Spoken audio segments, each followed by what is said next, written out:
Me ardhjen e dimrit, ushqimin e pyje duket se ka mbaruar për të. Andaj ky ari po e kërkon atë në oborrin e kësaj shtëpie në Dragash, jashtë habitatit e tij. Të tillë si ky rishtazi janë shfaqur shumë në zonat e banuara në këtë komunë, çka ka shqetësuar banorët lokal. Kryetari komunal Begjet Xheladini e konfirmon shtimin e kafshëve të egra, teksa thotë se nuk ka pasoja në njerëz.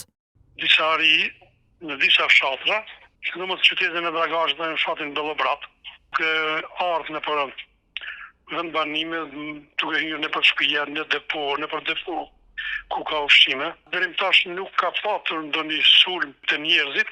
Në krejt këtë situatë, autoritetet komunale së bashku me shoqatën e gjahtarëve nuk po rrinë duar kryq.